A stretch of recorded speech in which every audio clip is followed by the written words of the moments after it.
Quais são, então, professor, as formas de envio? Como a gente transmite a redação oficial? Como a gente envia um documento oficial? São 3 formas: telegrama, fax e correio eletrônico. Observemos cada um, para que serve, qual está sendo mais utilizado. Observe comigo. O telegrama está quase extinto. Ele é caro e sem padrão.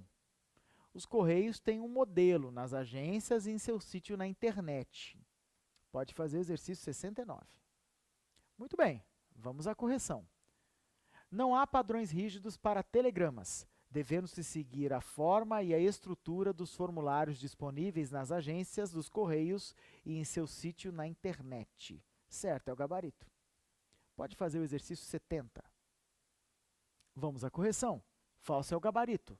Na administração pública, o telegrama deve ter sua utilização priorizada em detrimento de outras modalidades de comunicação oficial, tendo-se em vista a desburocratização no trâmite de expedientes públicos? Não. Em primeiro lugar, você vai tentar usar o correio eletrônico, porque os órgãos já têm provedor, então ele é o meio mais rápido, mais barato, mais seguro.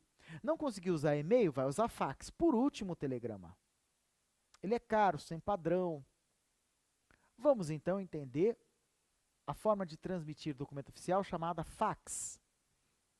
Está caindo em desuso. É caro e não é seguro. Como que não é seguro, professor?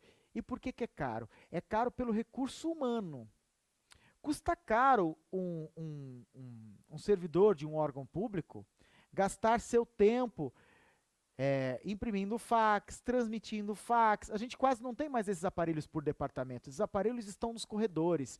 Então a pessoa tem que ir lá no corredor, ela tem que fazer o envio, ela tem que aguardar o sinal no outro órgão. Muito bem. Não é seguro porque eu posso enviar do meu fax, receber um comprovante de envio e se acabou a folha ou a tinta do fax receptor, o fax sequer chegou ao seu destinatário. Por isso que as pessoas que mandam fax ligam no dia seguinte. Chegou o fax número tal. Então, olha quanta complicação do conceito de fax. Muito difícil. Então, o que acontece? O fax ele está caindo em desuso porque ele não é seguro e ele é caro. Ele é caro, sobretudo, não pela ligação telefônica, mas pelo recurso humano. Além disso, quando ele não é impresso diretamente em máquinas multifuncionais, ele é feito naquele antigo aparelho, ele ainda precisa ser copiado, xerocado. Então as pessoas pegam aquele fax e levam a reprografia para que ele não apague. Olha como é um exemplo de folha de rosto do fax, por exemplo. Então tá aí, ó. Tem que ter o destinatário, o número do fax de destino, a data, quem está enviando, telefone para contato, o fax ou correio eletrônico para voltar a resposta, o número de páginas, ou seja, esta significa esta folha de rosto mais quantas, o número do documento e se quiser fazer algumas observações. Pode fazer o exercício 71. Vamos à correção. Mesmo que um fax seja assinado por autoridade competente, seu envio não dispensa o encaminhamento do original posteriormente pelo meio de praxe. Não. O fax já é o envio do documento. Então, o seu envio do fax dispensa o encaminhamento do original. Vamos agora estudar a estrela da transmissão, do envio, da comunicação oficial, que é o correio eletrônico. Então, o correio eletrônico, ó, por seu baixo custo e celeridade, transformou-se na principal forma de comunicação para a transmissão de documentos. Ele é barato, seguro e ele é rápido. Se eu lhe mandar uma comunicação e seu e-mail tiver com a caixa cheia, eu recebo uma resposta que a sua caixa está cheia. Mesmo que essa resposta seja em inglês ou em outro idioma, eu sei que esse correio eletrônico não chegou. Um dos atrativos da comunicação por correio eletrônico é a sua flexibilidade. Assim, não interessa definir forma rígida para a sua estrutura. Entretanto, deve-se evitar o uso de linguagem incompatível com uma comunicação oficial. Inclusive, porque você vai fazer o ofício, o memorando, o seu documento oficial, dentro de um editor de texto. Por exemplo, o Word ou outro similar. Certo? Você vai enviar esse documento como anexo.